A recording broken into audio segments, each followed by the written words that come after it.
The house on Maple Street fell silent the moment Laura's car turned the corner. Daniel stood at the front window longer than necessary, watching the empty road as if something might come back for him.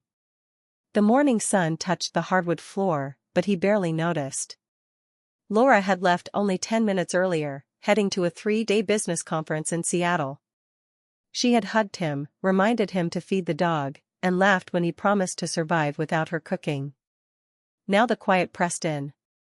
From the stairs, 16-year-old Emily paused. She had her backpack slung over one shoulder, ready for school, but something about her father made her stop. Daniel still hadn't moved. "Dad," she called. He turned quickly, as though caught doing something wrong. "Morning, Em. You okay?" "Yeah." He smiled, but it didn't reach his eyes. "Just thinking." Emily studied him for a second. Her father was usually steady, the kind of man who hummed while making coffee and cracked jokes before work. Today his shoulders were tight. "Mom texted yet?" she asked. "No. She'll call tonight." Emily nodded, not fully convinced, but she grabbed a granola bar and headed out the door. Daniel listened to it close behind her, the click echoing through the hallway. Too quiet. He made coffee for one and let it grow cold on the counter. His phone buzzed with work emails, but he ignored them. Instead, he picked up the phone, turned it over, then turned it back again. A notification waited on the screen. A name he hadn't seen in years. Rachel. His thumb hovered over the message. He didn't open it. Daniel set the phone down and walked into the living room. The couch still held Laura's blanket, folded neatly from that morning. He sat, leaned back, and closed his eyes. Memories crept in without asking. Late nights at an old office downtown. Shared jokes over vending machine snacks. A woman with thoughtful eyes and a calm voice who made him feel understood in ways he hadn't known he needed at the time. That life felt far away now. He shook his head, stood up, and went to the kitchen to distract himself. He chopped vegetables too fast, burned the garlic, and scraped the pan in frustration. "What's wrong with me?" he muttered. The phone buzzed again. This time, he picked it up. "Rachel, I wasn't sure I should write. I'm in Cleveland for a few days. Thought of you." Daniel stared at the screen. Cleveland. 20 minutes from his house. He hadn't spoken to her in over 3 years. Their contact had faded into short holiday greetings and long gaps of silence. He had told himself that was healthy. Necessary. Still, he had never deleted her number. He walked into the garage and sat in the driver's seat of his car, closing the door behind him. The space smelled like oil and dust and old cardboard boxes. He didn't start the engine. He read the message again. His heart beat faster than it should have. Laura was gone until Sunday. That fact settled in his chest in a way that made him uncomfortable. He typed, "Hope you're doing well." Then deleted it. Typed again. "Didn't expect to hear from you." Deleted. He rested his head against the steering wheel and sighed. Years ago, he had chosen a steady life. A good woman. A home full of noise and birthdays and grocery lists and shared worries. He loved Laura. He truly did. So why did one message feel like someone had opened a window in a room he hadn't known was stuffy? His phone buzzed once more. "Rachel, I almost didn't send that. I leave Sunday." Sunday. Daniel closed his eyes. He could ignore her. That would be the responsible thing. Pretend he never saw the message. Go to work, make dinner, wait for Laura's nightly call. Simple. Safe. Instead, his fingers moved before he gave himself time to stop them. "Daniel, I didn't know you were here. How's your trip?" The message sent. No taking it back now. He stared at the screen, feeling foolish and alive at the same time. Rachel replied within minutes. "Busy. Meetings all day. But it's strange being back." Daniel let out a slow breath. Strange. That word fit too well. He started the car, backed out of the garage, and drove around the block without any real plan. Houses blurred past. Trees stood bare from winter. A school bus rolled by. Normal life. Inside him, something felt unsettled. At a stop sign, he glanced at his wedding ring, the silver band worn smooth over time. He twisted it once, then dropped his hand to his lap. He thought of Laura's voice that morning, sleepy but warm. Of the way she kissed his cheek while reaching for her suitcase. He loved that woman. Didn't he? His phone buzzed again while the car idled. Rachel, would you want to grab coffee while I'm here? No pressure. Daniel stared at the words. No pressure. It felt like pressure anyway. He parked the car along the curb and cut the engine. Coffee wasn't a crime. People met old friends all the time. Yet his chest tightened as if he were standing at the edge of something he couldn't yet see the bottom of. He imagined saying yes. Imagined sitting across from her, hearing that voice again. Imagined telling her about his life. The good parts. The tired parts. The parts he didn't usually say out loud. Daniel exhaled slowly. The house waited empty behind him. Laura was hundreds of miles away. He typed one last time. Daniel, maybe. When are you free? The message sent.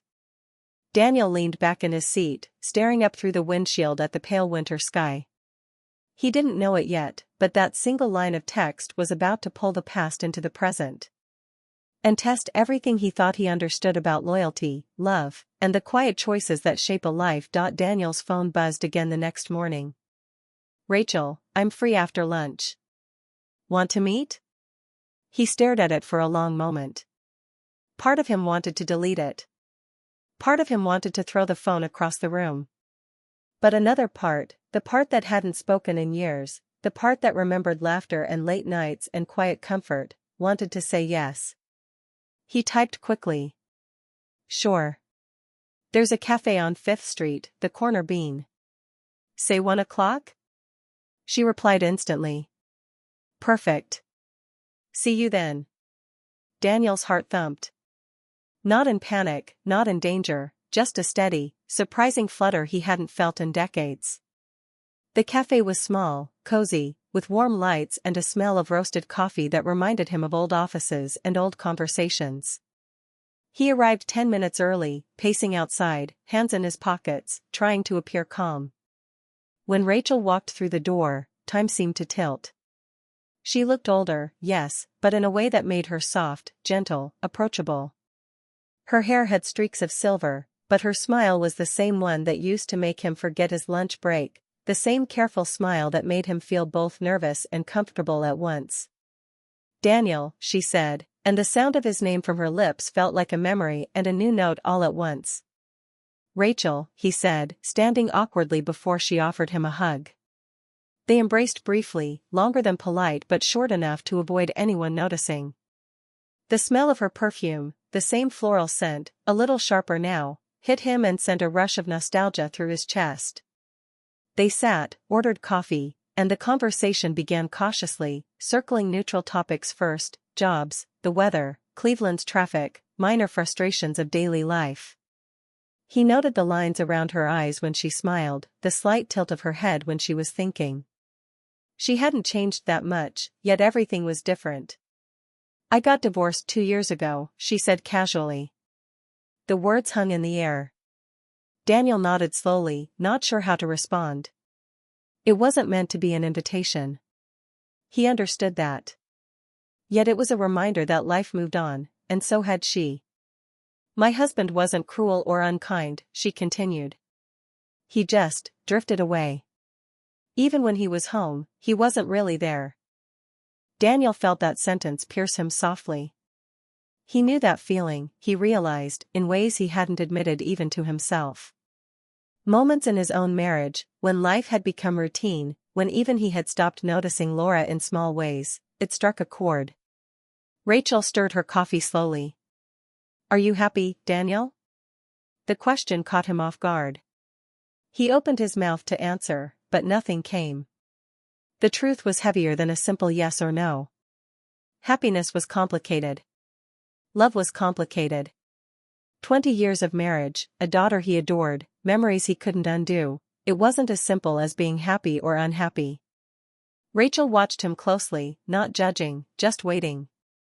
She had that patience that once made him feel safe to speak about anything. The memory returned instantly, how he had confided in her about late nights, career fears, the small victories and failures that didn't seem to matter to anyone else. He swallowed, finally finding words. I think I am. Most of the time. She nodded, a soft smile playing on her lips. Most of the time, that's honest. I like that. Conversation flowed then, deeper, faster. They shared stories of their lives, the successes, the losses, the unexpected turns. Daniel told her about Emily growing up, her stubborn streak, her love of drawing. Rachel shared about her work in Vancouver, a life full of small routines that were comfortable but never truly satisfying. They laughed at minor misfortunes, like spilled coffee and cancelled flights, and they shared little sighs at the reminders of how quickly life had gone by. For a moment, Daniel forgot the world outside the cafe. The hum of other customers, the clatter of cups and saucers, even the winter wind rattling the window seemed distant. It was just the two of them, sitting across from each other, sharing a connection he had long thought buried. I never stopped wondering about you, Rachel said suddenly, her voice quiet but steady. Daniel blinked. The words hit him in a way that made his chest ache. Not in desire, not in lust, but in a deep, familiar longing, the kind that comes from years of memories that were never fully forgotten. He swallowed hard, feeling the old pull, the magnetic tension that had always existed between them. I tried not to, he admitted softly, surprising himself. He hadn't intended to say it aloud, but it was the truth. For a moment, the past and present collided. He remembered late nights in a cramped office, the small laughter and glances they shared, the unspoken feelings that had never been tested by time. And here they were, decades later, across a small table in Cleveland, facing the same spark that had never quite gone away. But then Daniel looked down, remembering Laura, remembering Emily, remembering the life he had chosen carefully, deliberately. That life wasn't perfect, but it was real. It was built on years of trust, loyalty, love, and countless small sacrifices. I can't, he whispered, almost to himself. Rachel nodded, her own face reflecting a quiet sadness. I know, she said. There was disappointment, yes, but also understanding. Years of separation had taught them both that some connections are powerful, but choices matter more. They left the cafe together, walking down the quiet streets. Wind blew cold, but it cleared the haze that had built up in Daniel's mind. Their conversation softened, slowed. He told her about moments he rarely shared, the ones he kept locked away, times of doubt, of loneliness, of feeling unseen in his own life. She listened with an attention and warmth that reminded him why he had trusted her so long ago. They paused near the riverbank, the water dark and steady beneath the gray sky. The city moved around them, but for a moment, it felt like they were the only two people in the world. Rachel reached out and brushed his hand. Daniel didn't pull away immediately. He could feel the old rhythm of familiarity, the quiet allure of something almost lost. And yet, he remembered Laura, remembered their shared years, the quiet everyday moments that had woven their life together. Slowly, carefully, he stepped back. I can't, he repeated, firmer this time. Rachel nodded, lips pressed together, eyes reflecting the same mixture of longing and resignation. I understand, she said. I never wanted to break your life. Daniel exhaled slowly. Relief and sadness mingled in equal measure. I know. They stood there, both aching, both aware of what could have been, but also of what should not be.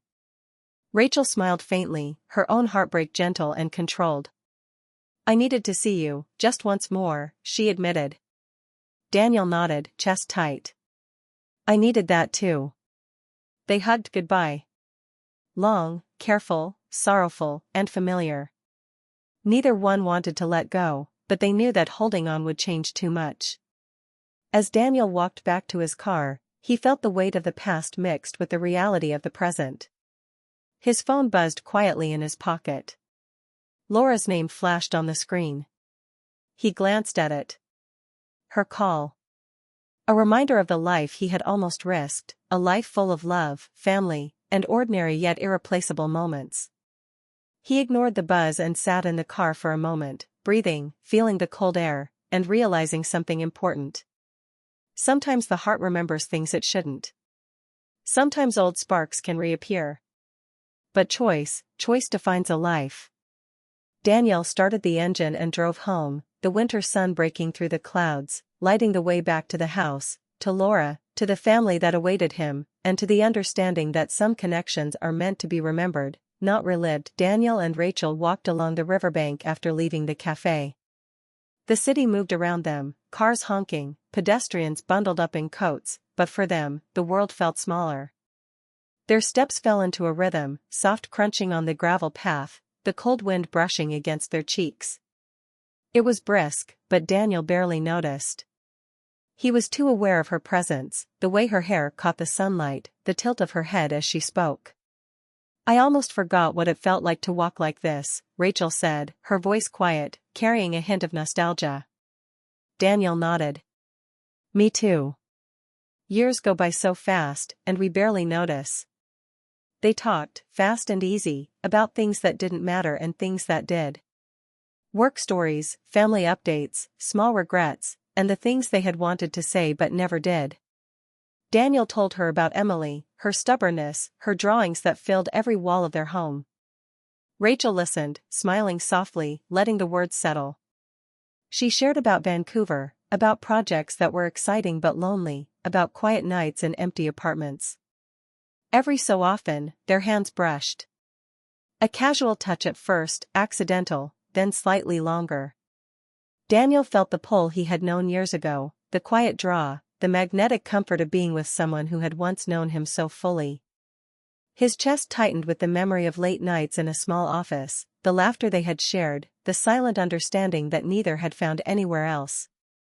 They stopped near a railing overlooking the water. The river flowed steadily below, reflecting the gray sky. The cold wind tugged at their coats, and for a moment, Daniel felt suspended between past and present. "I never stopped thinking about you," Rachel said. Her words were soft but direct. Daniel swallowed. The admission stirred something deep inside him, a mix of nostalgia, longing, and something heavier he couldn't name. I tried not to," he admitted, almost in a whisper. He hadn't intended to speak it aloud, yet the truth poured out before he could stop it. They both laughed softly, the sound carried away by the wind. There was an understanding there, a shared acknowledgement of what could have been, what might have been possible if life had taken different turns. But the laughter faded into silence as Daniel realized the weight of the choice before him. Rachel reached out, brushing her hand against his. It was gentle, familiar, and charged with years of unspoken feelings. Daniel felt the comfort of it, the connection that time had never fully erased. For a fleeting moment, he imagined everything differently, what life might have been like if he had stayed in that city, if he hadn't met Laura, if they had continued where they left off. But reality pressed in. He thought of Laura's laugh, the way she left little notes on the fridge for him and Emily, the shared mornings and quiet evenings that made up the life he had built. He remembered the warmth of his home, the trust of a marriage that had weathered time, and the love he had for his daughter. Slowly, he stepped back, breaking the contact. "I can't," he said, his voice low but steady. Rachel nodded, her own disappointment visible, but tempered with understanding. "I know," she replied. "I never wanted to ruin your life." Daniel exhaled. Relief and regret mingled, a bittersweet ache in his chest. "I know," he said, echoing her words. They stood there in silence, listening to the river, letting the space between them settle. "I needed to see you, just one last time," Rachel admitted, her eyes reflecting both longing and sadness. "I needed that too," Daniel said, his voice barely above the wind. It was strange, the way honesty felt heavier than any temptation, but also freeing. They hugged goodbye.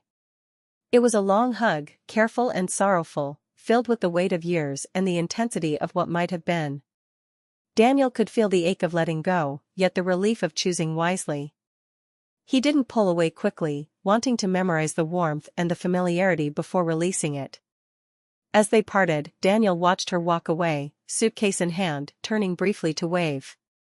He waved back, a lump in his throat. This was the last chapter of a connection that had once been important, and he knew it. Sometimes, life allowed you glimpses of what could have been, only to remind you of what truly mattered. Daniel returned to his car, parking quietly along the curb.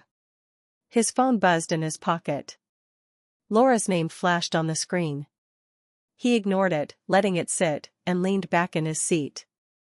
He felt a mix of exhaustion, relief, and an unexpected clarity.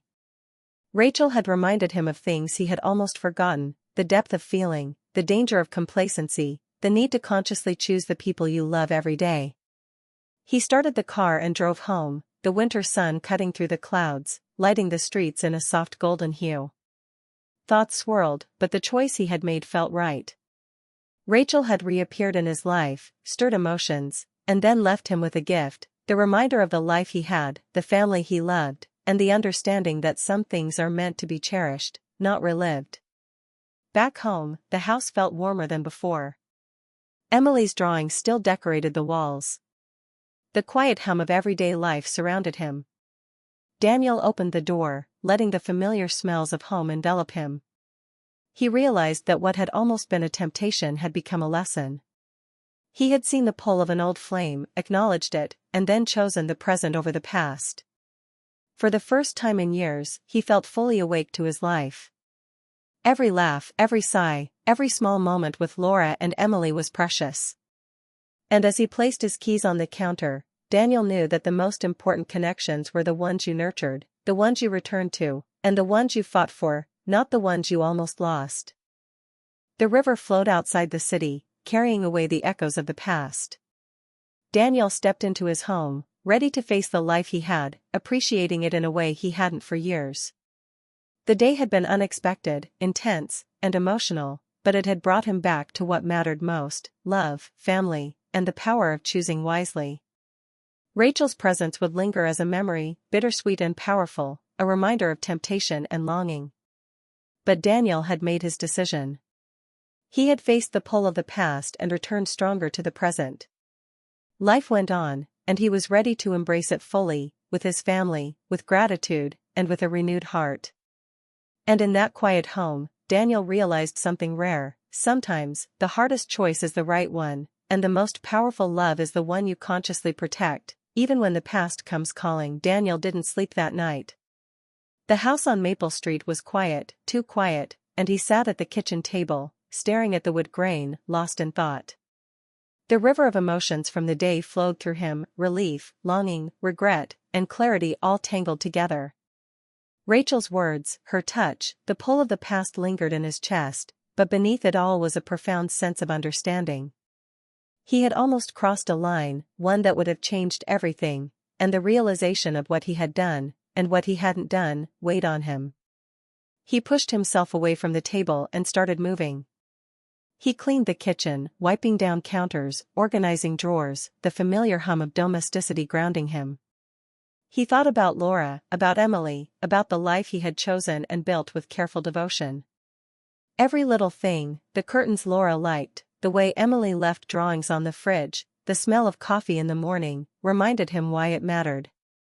Daniel's hands trembled slightly as he carried flowers from the car into the kitchen. He had stopped at the florist after returning home, picking out Laura's favorite blooms, bright yellow tulips, fresh and vibrant. He arranged them carefully in a vase, imagining her face when she saw them. It was a small gesture, yes, but it carried all the weight of his emotions, of the almost mistakes and the choices he had made. Next, he went out and grabbed pastries from the bakery Laura loved. Lemon tarts, golden and delicate, the kind she always brought to work when she wanted to treat herself. He placed them on the table beside the flowers, the simple act feeling like a bridge back to what mattered most. The hours passed slowly, but finally, the familiar sound of a car pulling into the driveway signaled Laura's return. She stepped inside, tired from travel, her suitcase in hand, and froze for a moment. The flowers, the pastries, the quiet care of the home, all of it seemed like a different version of her husband than the one who had paced the cafe, caught in the pull of an old flame.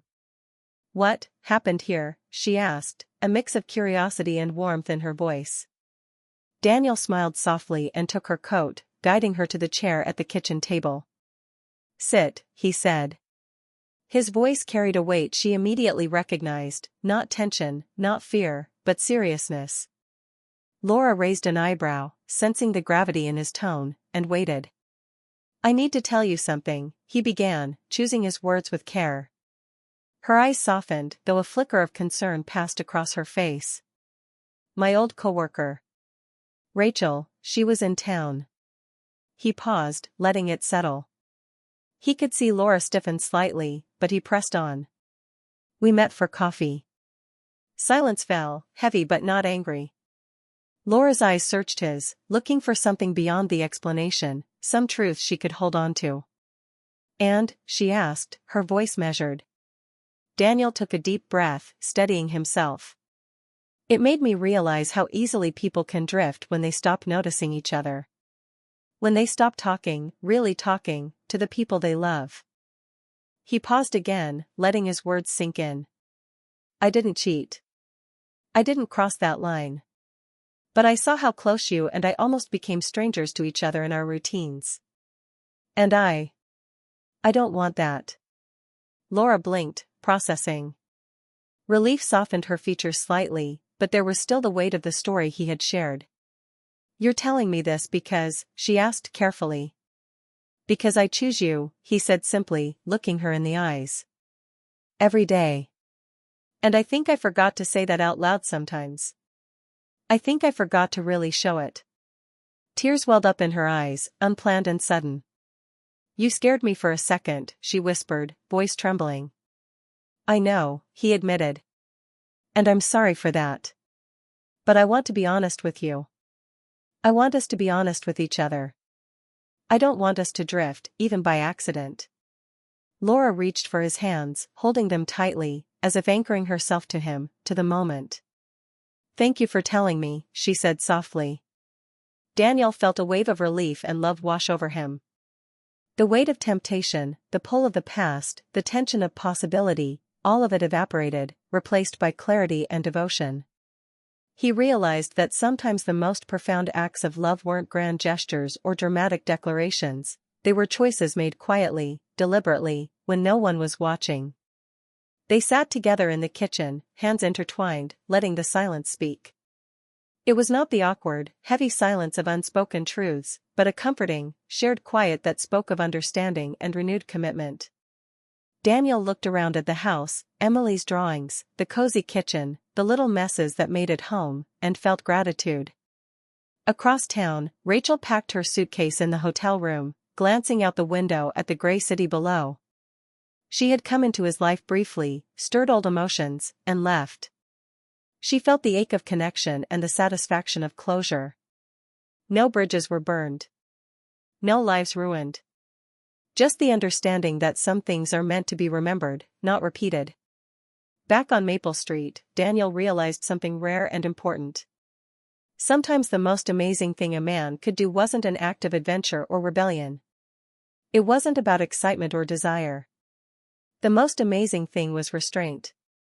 The courage to face temptation, to acknowledge feelings honestly, and then to return fully to the life and the people that mattered most. He had almost let the past dictate his present, almost allowed longing to overshadow loyalty, almost allowed a memory to compete with the reality of his family. But he hadn't. He had chosen love, consciously, deliberately, and it felt powerful in a quiet, profound way. Laura leaned back slightly, brushing a tear from her cheek. She smiled, fragile but real, and Daniel squeezed her hands gently. They didn't need more words. The small acts, the flowers, the pastries, the honesty, had spoken louder than anything else could. Outside, the city hummed quietly. Winter sunlight cut through clouds, reflecting on wet streets, offering a new day. Daniel felt the weight lift from his chest. He had faced what could have been, felt the pull of the past, and returned stronger to the present. He thought of Emily, asleep upstairs, of Laura, sitting across from him, and of the life they had built together. It was imperfect, ordinary, and yet precious in ways that fleeting excitement could never match. And in that quiet kitchen, Daniel understood the truth he hadn't realized before: love was not about avoiding temptation, but about making choices that honored the people who mattered most. The evening stretched on, soft and calm. Daniel and Laura talked quietly, laughed at small stories, shared comfort in silence. The house felt full again, not with grand gestures or dramatic moments, but with the gentle, steady presence of family, trust, and enduring love. Daniel knew the memory of Rachel would linger, a bittersweet reminder of what might have been, but it no longer threatened him. The past had reminded him of the strength of the present. And as he held Laura's hand, he vowed to never forget the lesson: sometimes, the most amazing thing a man can do is not what he almost did, but what he chose not to do. And in that choice, Daniel found a kind of love stronger than longing, richer than nostalgia, and more powerful than any fleeting spark. He had come home to what truly mattered, and for the first time in a long while, he felt completely, undeniably at peace.